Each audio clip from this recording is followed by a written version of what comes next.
What did you tell people on LinkedIn? Yeah, well, thank you for having me. And first, I want to clarify I was at Harper's Ferry for 10 days shy of 1 year and had worked at a nearby park as a contract botanist for 2 years. But I shared my story on LinkedIn because I wanted to let people know what was happening to federal workers.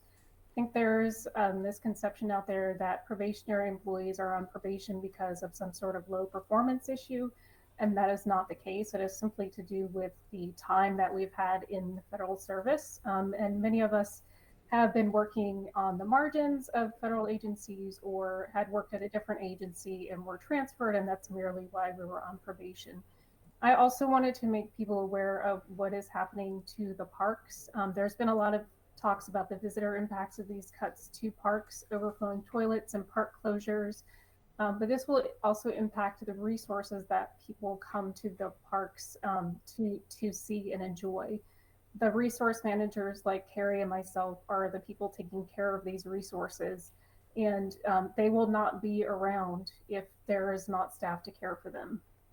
You also talked about the pay. Were you very well paid? I'm Anyone in my role could be making more, if not a lot more, in the private sector. This field of natural resources is extremely competitive. We put ourselves through graduate school and then we go on to take a series of usually low paying jobs. We're performing repetitive and sometimes menial tasks. We're working in tough environmental conditions. And we string together a series of seasonal jobs, and we do this often for years in order to prove that we are good enough to put on the green and gray uniform of the National Park Service.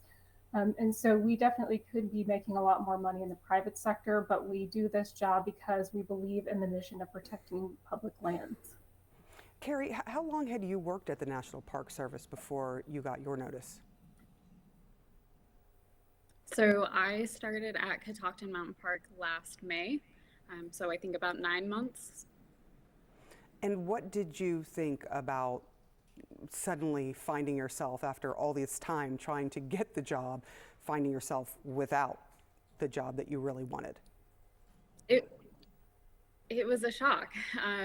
There had been rumors for several weeks and a lot of unknowns, and to actually find out Friday was a shock, and it was really disappointing. Pointing, the future of the Park Service, I think, is strong because we have a lot of supporters in the American people, and I just hope one day I can wear the green and gray again. I want to show you an image. I know you can't see it, so I will describe it for you in case you haven't seen it.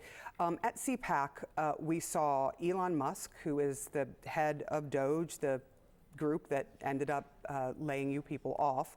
He used a chainsaw to boast about cutting your jobs and thousands of other jobs to save the American taxpayer money.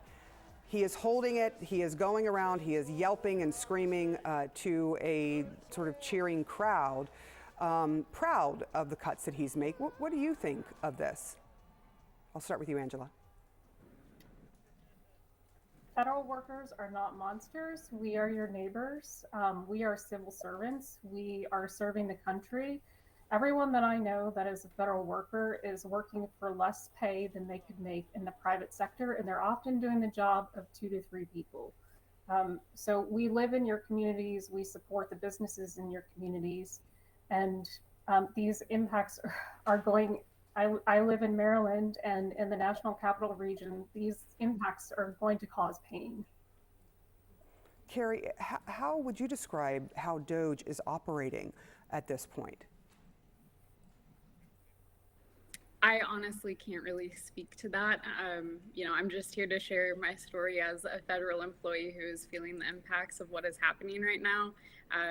It's a really stressful time. It's been less than a week since I got notice of my termination. So, yeah, I'm feeling all the emotions.